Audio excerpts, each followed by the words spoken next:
Ever seen our stories on computer predators? Yeah. This is one of them. Why did you come here in the first place? To see a 13-year-old girl. I turn on the webcam, and his reaction is, "You are so hot." What grade do you teach? 6th grade. So you teach kids about the same age as the girl you were coming to see. I'm ashamed. Truly ashamed. So am I gonna be on TV or what? They're still out there, and we're still exposing them. A new Dateline investigation to catch a predator 4. Predators scouring the internet, targeting children for sex. It's a national problem that Dateline has helped uncover. Good evening and welcome to Dateline. I'm Stone Phillips. I'm Ann Curry. We received such an overwhelming response from our last investigation, some 15,000 emails from parents, grandparents, teachers, and law enforcement. And here's what they had to say, quote, "Keep up the good work. Keep the issue alive. You're impacting lives." So tonight we're back with our 4th undercover investigation. This time we travel to small-town America. Even far from big cities and suburbs, vulnerable young teens are not far from danger. A warning, some of what you're about to see is explicit. Here's Chris Hansen. Do you watch Dateline NBC? When I can. Have you ever seen our stories on computer predators? No, I haven't seen it, but I've heard about them. We've set up a new computer sex predator operation in a new location, but this man's excuse sounds pretty old. And what have you heard about those stories? That there's pedophilers out there, but that's not my intention tonight. I just wanted to have a party and have a good time. Hello? One second, I gotta change my shirt. Okay. 2 years ago, Dateline launched an undercover investigation into online sexual predators. Hey, how are you? Okay. Could you explain yourself? And we had no idea we were about to expose a national epidemic. Adults trolling the internet looking to meet young teens for sex. What are you doing as a man of God, as a rabbi? Our investigations revealed the enormity of the problem. Over the course of 3 undercover stings, we exposed almost 90 men. Possibly you would have had sex with a 13-year-old boy. Our past investigations have been in major metropolitan areas. The first near New York City, the second in a suburb of Washington, D.C., and the third close to Los Angeles. Okay. Get up. Turn around. Put your hands behind your back. Could it be that this is a crime that only happens in and around big cities? Or does it happen everywhere? Even in rural America. Tonight, our 4th investigation into internet predators. Only this time, we're going straight to the heartland. Greenville, Ohio. Population 13,000. We're in the middle of nowhere. We're 45 minutes outside of Dayton, and we're 5-6 hours from Chicago. Nestled among the cornfields and cow pastures, we found this large house, just the right size for our crew and specialty cameras. All right, Dell's doing a great job. She's got the guy. Frag and Dell, their screen names, are from pervertedjustice.com, an online watchdog group that for the last 4 years has been catching internet sex predators and exposing them. 4:00 p.m. is Gear Jammer. We hired the organization as consultants so we could watch them do what they normally do, go into chat rooms and pose as 12 to 15-year-olds home alone, interested in having sex. I'm pretty much the only one here. So while the perverted justice decoys troll chat rooms, our crews set up 11 hidden cameras, 7 outside covering all angles of the driveway, side, and back of the house, and 4 cameras on the inside. What you're about to see happen to this man emerging from the shadows is going to repeat itself over and over again at our undercover house. He's 40-year-old Alonzo Wade. He's been chatting online about sex with a girl who said she was 15.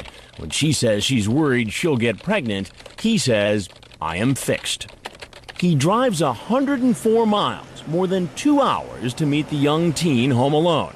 And look, he's loaded down with alcohol. Come on! Dell, pretending to be the young girl, waves him in. Where are you? I'm just going upstairs to get a Band-Aid. I'll be right back down, okay? All right. Then he appears to pull down the zipper on the front of his pants. What he was planning to do next, we'll never know. How are you tonight? Fine. He stops as soon as he sees me. Now, what were you doing with your pants there when you were heading towards the door? My zipper came down, excuse me. I was just going outside and make sure everything's okay. Well, you brought quite the selection tonight. Yes, sir. What do we have here? Well, that's mine. Alonzo claims the 12-pack of beer and 2 6-packs of Mike's Hard Lemonade are all just for him. Were you going to give any to the 15-year-old? Oh, no. I don't do that. And you I got a 15-year-old daughter myself. Well, come I on, asked her Alonzo, what- you brought the 12-pack and 2 6-packs I here to said, this house. what does she like to drink? That I say I was never what I was going to bring it. You got it in black and white that I said I'd bring it. But And you brought it. yes, I did. You say that... But she also asked for it. Alonzo says he didn't want to drink in front of his daughter, so he came here to drink, not to have sex. But he seems to leave the door open. It appears to be clear from this transcript that you are open to the idea of having sex with this girl. No. Well, appeared yes. Would I? No. Or maybe. All right. Maybe. What is it, Alonzo? Yes, no, maybe so? Maybe. Maybe. So maybe you would have had sex with this girl? Maybe. What should happen to you, Alonzo? I should go to jail. And that's exactly what's about to happen. Sheriff's office! Put the beer down right now! Put it down! Put your hands in the air! Like our most recent investigation, Perverted Justice is cooperating with local law enforcement, providing the Darke County, Ohio Sheriff's men with the evidence needed to make an arrest. Here in Ohio, showing up for sex with a minor after soliciting them online is a felony. After deputies read Alonzo his rights, Sir, listen to me right now. Yes, you have the right to remain silent. Do you understand that? Yes, sir. he's taken in for questioning, Spread your feet apart for me. photographed, fingerprinted, and put behind bars. Detective Mike Burns of the Darke County Sheriff's Department says he contacted Perverted Justice about doing a sting operation because he was looking for a way to combat internet predators in his area. It was just a miracle from heaven as far as meeting our needs, because we're struggling so badly to get things going that, you know, here it is. Here's the answers for you. The detective and his men will conduct their stakeout from the house across the street and in the mobile home behind our house. Just as they did with Alonzo, once a suspected predator goes in the house, Detective Burns will have his men move into place, ready to make the arrest. Where are you at? Get ready for the parade of potential predators, this time here in the heartland of America. Up next, you may be surprised who exactly does come calling: a fireman and a student at an evangelical Christian college. I don't know if I'd really be able to go through with it. But you walked in the door. To Catch a Predator 4 returns in a moment.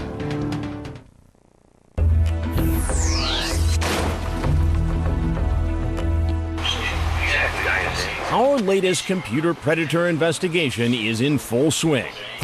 All 11 of our hidden cameras are in place, and a suspected sex predator who approaches the house will be videotaped from the minute he pulls into the driveway Run into his car. until the sheriff's men spring into action. Sheriff's office, let me see your hands. Get on the ground! Get down!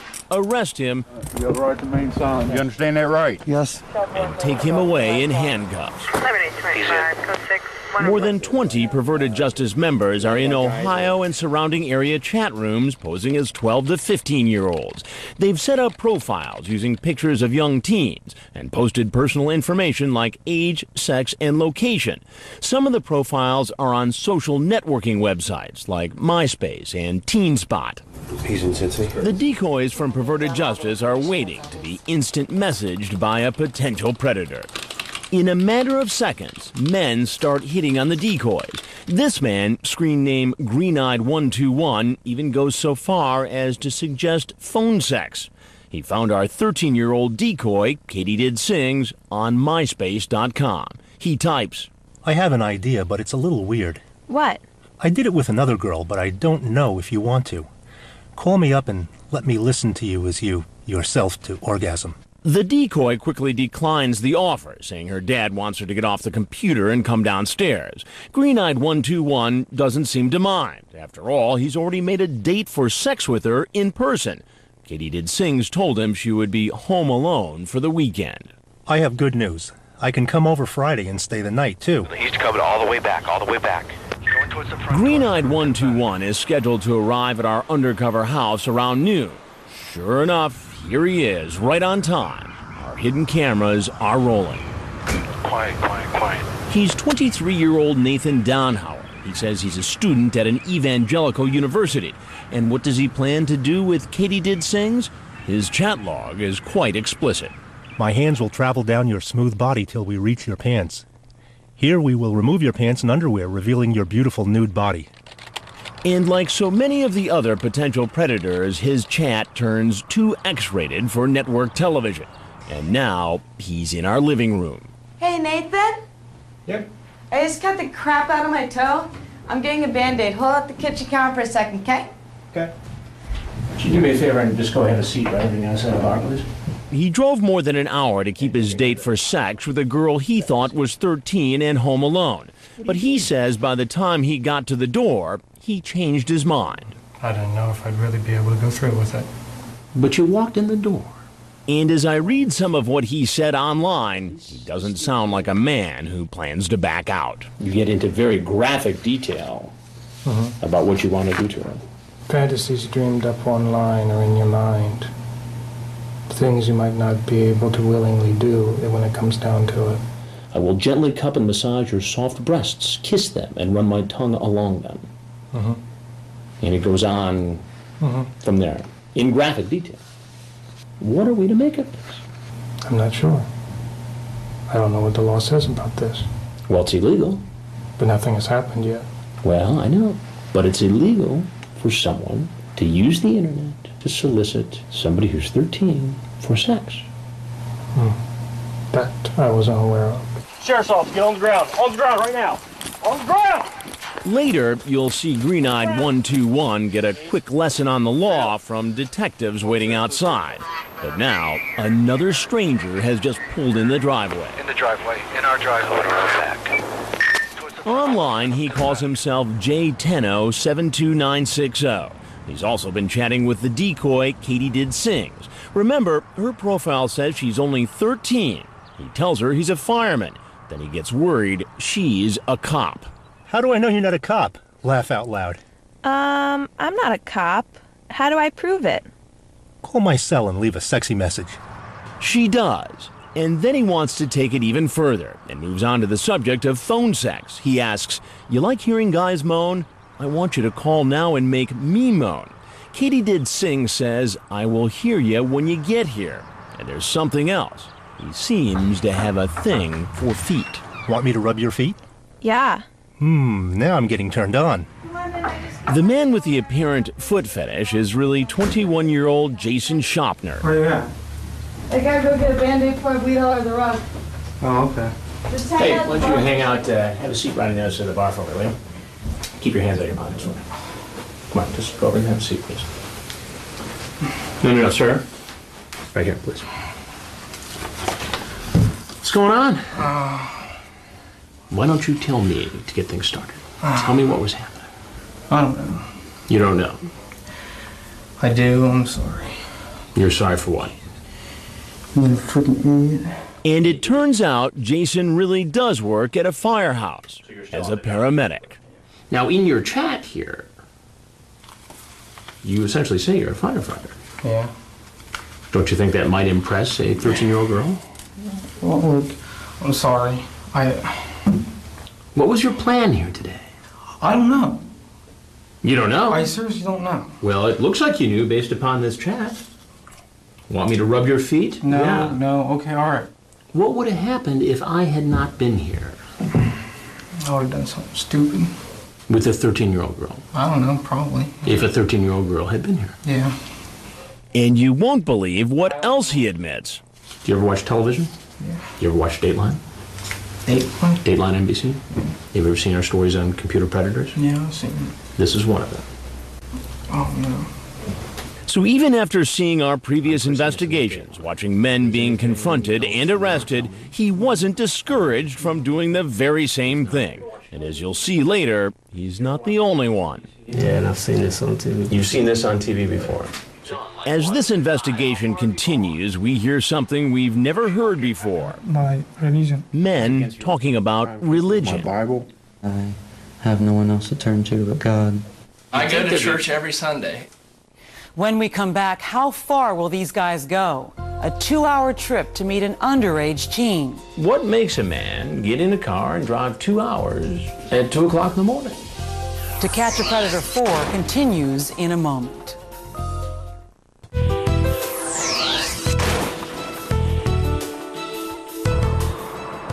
We're a small community.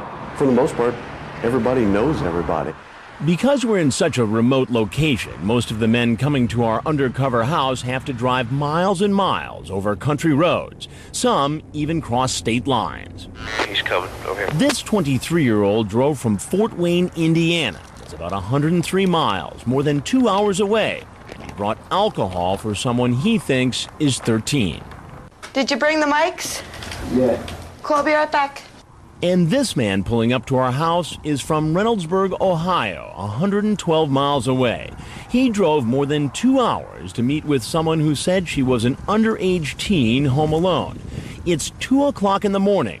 Like all the other men who visit, he has no idea our hidden cameras are rolling. Where are you at? I have to go change out of my clothes, okay? Okay. Just sit at the bar for a second, okay? I'll be right back down. It's a little late to be prowling around these parts, huh? Yeah, it is, isn't it? Why don't you have a seat right over here for me? His name is Tim Isaac, screen name Park and Ride 469, a 42-year-old training manager for a global transportation company. He's been chatting online this evening about having oral sex with a girl who said she was 15, Sadie the Smarty. He wants to know if the sex talk has made her aroused. Sadie the Smarty types, well, not yet. Talk doesn't do anything for me. Park and Ride types back, well, my tongue will. What makes a man get in a car and drive 2 hours? I don't know, just somebody wanted to meet me and I want to meet them, I guess. At 2 o'clock in the morning? Well, I didn't really want to, I wasn't looking for nothing. You walk into a house. Well, I wouldn't, I was kind of scared about it, to be honest with you. Well, you walked in. I'm not looking for, to like do anything or anything. I got boys that are 20 and 21, sir. Sons? Yes, sir. What if one of your kids was home alone and some guy walked in the back door just all happy as heck to be here? To be honest with you, I wouldn't like it, sorry. I'm just nervous. What made you think it was okay at 42 years old to walk into a home at roughly 2:30 in the morning where a 15-year-old girl was apparently home alone? Well, I wasn't for sure if she was 15 or not, to be honest. Well, that's what she said on the internet. Perhaps I can refresh his memory by reading some of his chat log. You're only 15, a little young for this, aren't you? Yep, I'm 15, and no, I'm not. Okay. Are you still a virgin? Stupid question for an older man to ask a girl like that. But baby, 15 can get me 20. Yeah, it probably can. It probably will.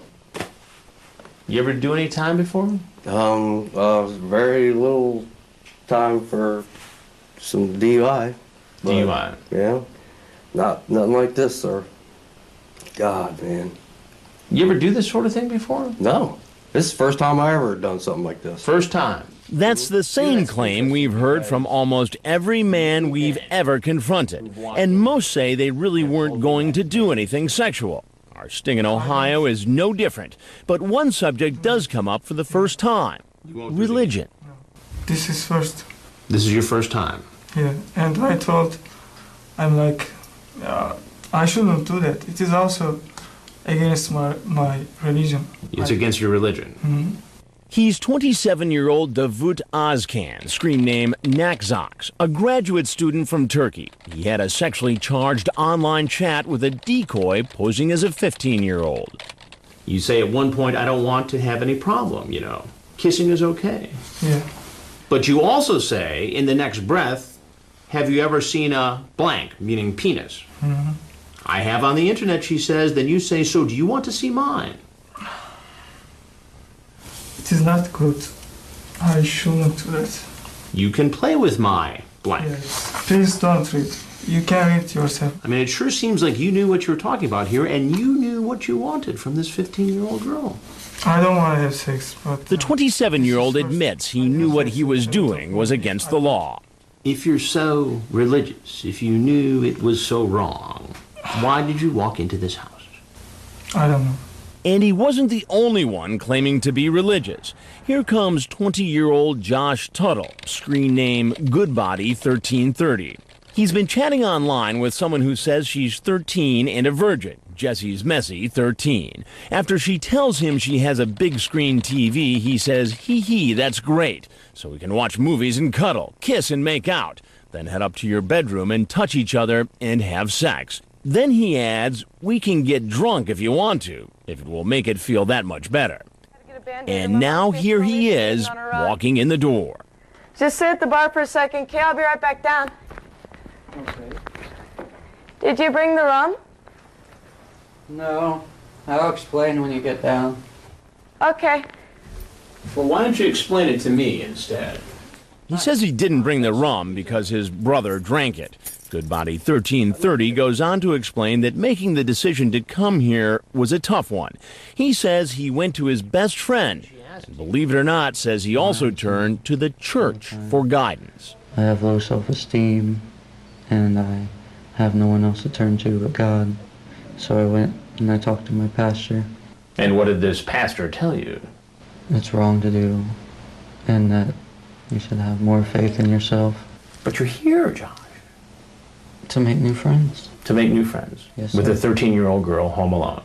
He says he only came here to watch movies and hang out, but his chat and something else tell a different story. Did you bring condoms with you? No, sir.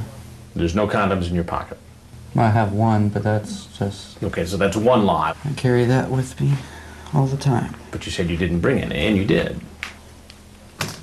So that's a lie. Yes, sir. But I corrected myself. I'm sorry. We'll hear more from Goodbody later. Now let's look at a truly unusual case. Here's a man who seems to be casing the house, afraid to pull in. After driving by several times, he finally makes his move and walks in the back door. Hello? Oh, I want to take my coat off. I'm sweating to death after I was freezing. Why don't you come on in and have a seat real quick? Okay.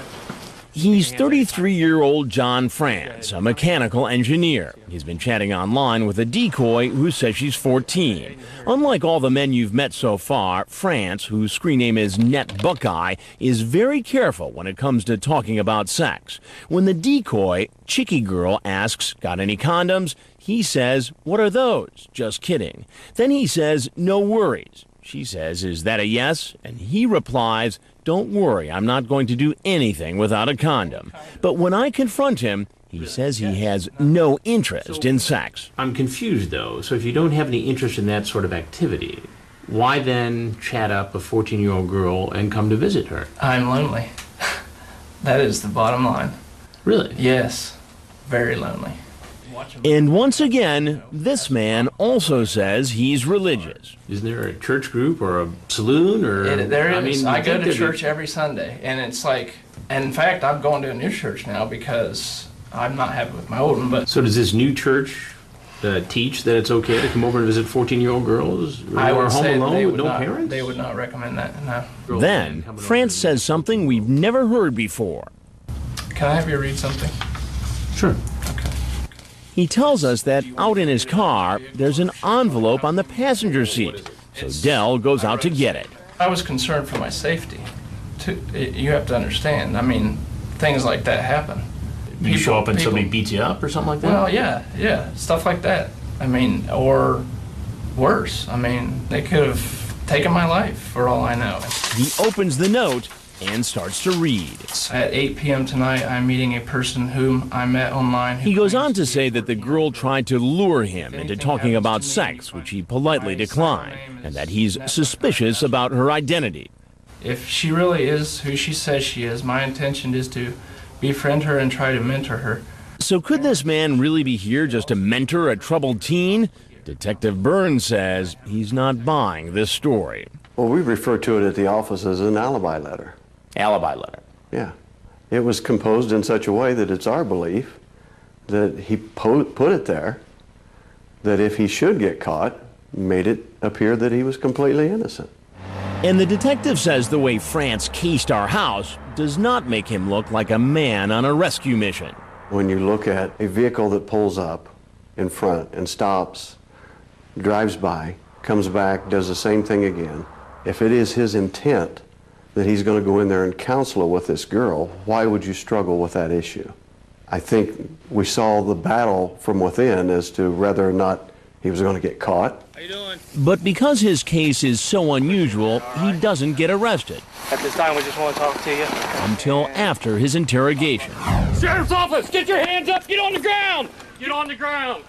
For all the other men, the detectives don't hesitate to take them into custody. You have the right to remain silent. Do you understand that? Yes, sir. What'll they say when we tell them they're about to be exposed on national TV? I'm ashamed. And if you put this on the air, I'll sue. Coming up, the suspects walk out, the police move in. We'll take you inside the interrogation room. The whole plan was to have sex with this 13-year-old when he got here, correct? That was the original plan. When To Catch a Predator 4 continues.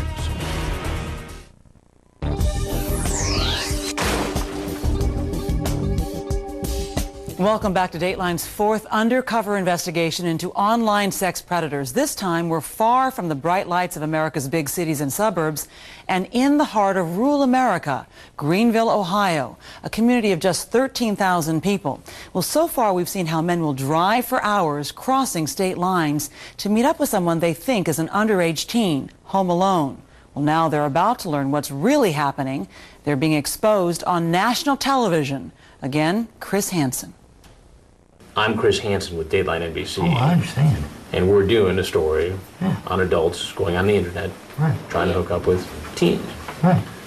Now, See the cameras coming in and everything. Remember 40-year-old Alonzo Wade? He brought a case of alcohol to meet a person he thought was 15. And all I want to do is party. You're trying to find a pedophile. I'm not. but you're here. I'm here to party. And maybe have sex with a teenager. Maybe. He decides he's had enough, picks up his alcohol, and starts to leave. And if you put this on the air, I'll sue. Who are you, sir? A few other men head for the door as soon as they find out who I am. But even here in Ohio, many of the men keep talking, even after they find out they're going to be on TV. It's in the law's hands and God's hands. You sound like a pretty religious guy. Yes, sir. You're free to leave, free to have your condom back. Thank you. I'm ashamed. Okay. Truly ashamed. And what about the men who've seen our previous investigations? Do you ever watch Dateline NBC? Yeah, and I've seen this on TV. You've seen this on TV before. Remember this 23-year-old man who drove across state lines and brought alcohol for a 13-year-old? You've seen this on TV before, so you know what's about to happen then. No. This is the part where I say I'm Chris Hansen with Dateline NBC, and the cameras come out. Okay, I realized I made coming here was a mistake. Good thing that it didn't progress to nothing further. It was a good thing that we were here and a 13-year-old girl was not. Yeah. So that's the good news tonight. But I don't know. I just apologize if I offended anybody. Have you ever seen our stories on computer predators? Yeah, I've seen it. This is one of them. Oh, no. This is the 21-year-old paramedic with the apparent foot fetish who came to meet a 13-year-old. So you've seen these stories before. Yeah. Didn't you for 1 minute think that this might have been something just like that? Yeah. But you came anyway. It looks as if he doesn't want to leave. Since he's admitted seeing our earlier broadcasts, he probably knows what's going to happen next. Finally, after several requests, Sir, I'm going to have to ask that you go now.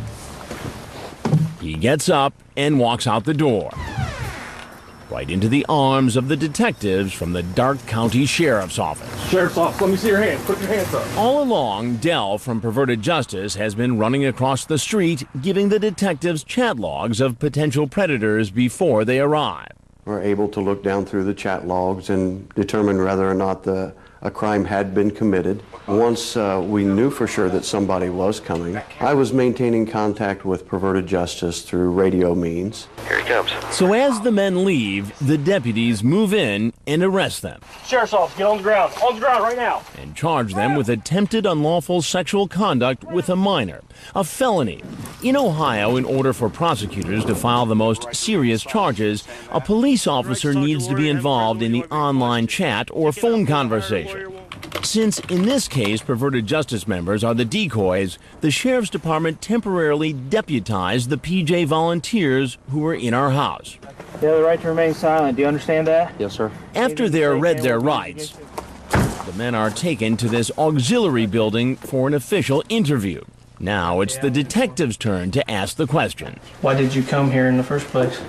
To see a 13-year-old girl in that house. What they've already told Dateline is eye-opening.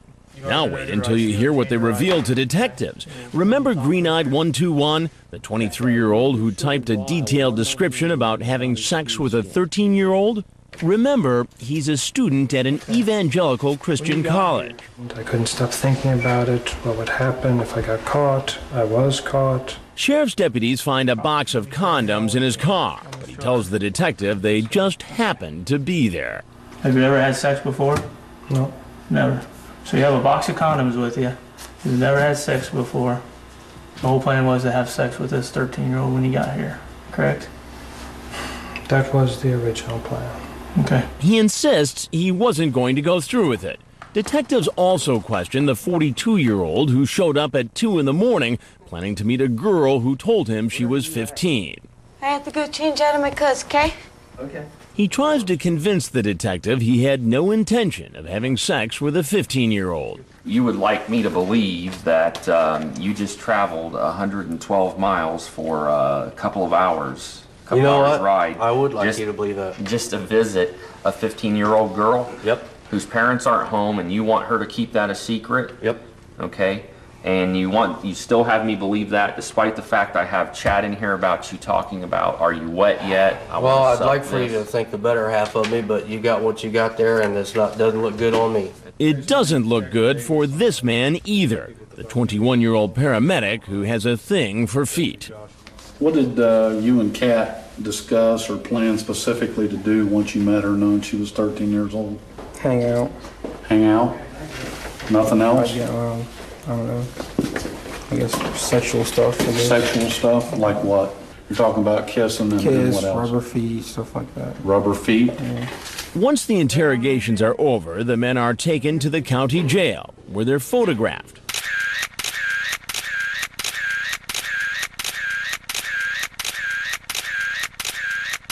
Don't take.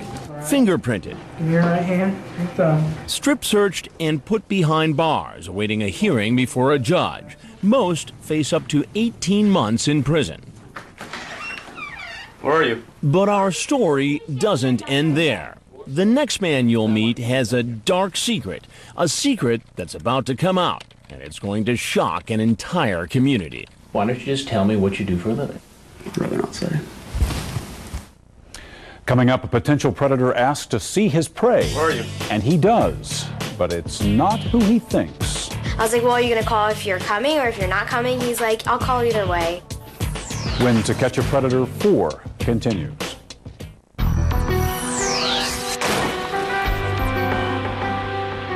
Are you going to call if you're coming or... The decoy you see chatting is a 19-year-old actress. We've hired her to play the role of a young teen on the phone But I'd really like to see you.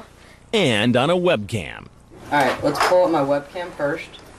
This potential predator thinks he's chatting with our actress who's posing as a 13-year-old virgin. It's actually Dell from Perverted Justice typing on the computer. He's 26-year-old James Rutherford, screen name I.U. Rutherford. He's been chatting online for more than a week with Princess Danica.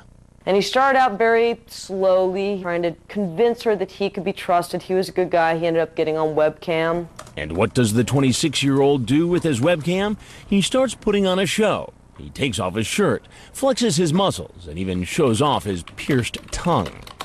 He tries to convince the decoy to do a bit of a show as well. Several times he asks the actress to show him her stomach. She finally agrees and he says, "Nice tummy, hun. I want to lick that." Then he says, "I owe you something now, don't I?" And then he starts pulling the boxers down a little bit. Doesn't go all the way down. Remember, he's talking to an actress who he thinks is 13 as he watches her on a webcam. As the chat progresses and plans are made to meet, he types, "I'm so freaking horny. You know, if you had me naked, I'd want more, right?" But just before he gets in his car to come over, he calls. I was really looking forward to it. That's not fair. I'm so bored here. It appears the man is having second thoughts. Could it be that he's actually having a change of heart and is questioning his own behavior? I was like, well, are you going to call if you're coming or if you're not coming? He's like, I'll call either way. A few hours go by and we don't hear anything from Rutherford. We assume he's not coming. Okay, gotcha. I'm familiar with that approach. Until suddenly, someone spots him pulling into the driveway. That's his red Corvette driving around to the back of the house. The decoy goes out to wave him in. Come on in. The door's open! Where are you? Oh, I'm just gonna go finish getting ready. I'll be right there. Come here. No, I promise I'll be right back. No, come here. I'll be right there. Just wait. You gotta be a little patient. Actually, I want you to come here. That's what I thought. Rutherford says he had a feeling this was a setup. Still, there was no denying what he'd been up to. Who did you think you were going to meet here? Just this kid I've been talking to. This kid? I know she's a kid. How old? 13, 14. 13. And how old are you? Too old for a 13, 14-year-old. Too old. But there's one thing he doesn't want to tell us. What do you do for a living, Jim? I'd rather not say. Who do you work for? I'll get to that in a minute. No, I'd really like to know. I'm sure I'm on TV or something right now. Apparently, the man has seen our investigations before and doesn't want to reveal what he does for a living on national TV. So I ask him again. Why don't you just tell me what you do for a living? I'm a teacher. And what grade do you teach? 6th grade. 6th grade. So you teach kids about the same age as the girl you were coming to see. James Rutherford is a 6th grade teacher at a Catholic school in Cincinnati, where he also coaches track. He drove 2 hours to get here. I would never do anything. I don't know why I'm here. You were on your webcam, showing off in front of this 13-year-old girl. I know. And the conversation you had with this girl was bad. I know. I don't know why. I need help. Then the teacher offers this excuse. I am going through a divorce. My wife Thursday told me she was leaving me. Yeah, but that doesn't make it right for you to have this kind of discussion. And I shouldn't have. The teacher admits he's chatted with underage kids before and was worried that it had become a problem for him, a serious problem that was getting worse. I've thought about this a lot for years. Maybe I should just stop. Maybe I should get counseling. Maybe I should get help. And I was like, well, it's not that big a deal. I've never taken it to this step. I don't know if this week has just pushed me over the edge. But fortunately, he's fallen over the edge into our undercover investigation instead of an encounter with a real child. Do you ever watch Dateline NBC? Oh, damn, I've seen one of these. You've seen one of these? Yeah. You know, that was one of the reasons I thought, why am I doing this? This could be a setup. You've actually seen our previous programs on computer predators. I didn't think I was a predator. I wasn't coming up here for anything physical. That's a common excuse we've heard again and again, and this man knows it. I know you've heard this. Hell, I've seen people sit here and say the same stuff. You were suspicious. You had seen our previous stories. Probably got a chuckle out of what happened to some of these guys. Yeah, and honestly, I sat there and watched and thought, those guys are sick. Why would you do that? And that was what, a month and a half ago? And then here I am. But what about the young students he comes in contact with every day? Has this teacher ever crossed that line? His online chat comes uncomfortably close. I could be your teacher. Would you flirt with me? She says wink at you and stuff. Hee hee, okay. I've never, ever crossed a line like that with a person that I was a student. Ever. Not even thought about it. I guess maybe it was just like online, it was like they weren't real. But I guess the question that some people might ask is this. If you eventually evolved to the point where you'd come here to meet a 13-year-old girl after this kind of conversation, at what point do you suddenly become interested in kids in the school you teach? Right? It's a legitimate question. He talked to us for more than 40 minutes. Several times he asked, are the police outside? Am I going to get arrested?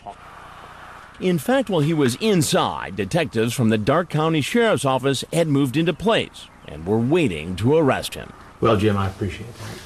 I'm sorry. I mean, and tell that kid I'm sorry too. All right? I will. In the end, what started as a possible meeting with a child ends in an encounter with police. Sheriff's Department, stop, put your hands on your head. in which he confesses even more during interrogation. I think you do have a problem. Obviously. And you've admitted that, okay? That you have talked to minors before, 13 years of age. Do you masturbate while you're doing this? Sometimes. Okay. I have, yeah. So you're so driven by this, okay? But sir, it's not okay, like just it's... listen to me. Well, no, okay? I feel like I should at least tell you, it's not like it's... I go on there specifically looking for little kids. Tuck your head. Regardless of his explanation, the teacher is transported just like all the other men to the county jail, where he's photographed, turn to your right, fingerprinted, strip searched, and thrown in jail. From his jail cell, he calls his employer. He resigned that position yesterday in order to spare his students, and what happens to him next is in the court's hands. Which is bound to surround this case. Coming up, a reality check for parents. What's your child doing online? We ask America's teens when To Catch a Predator 4 continues.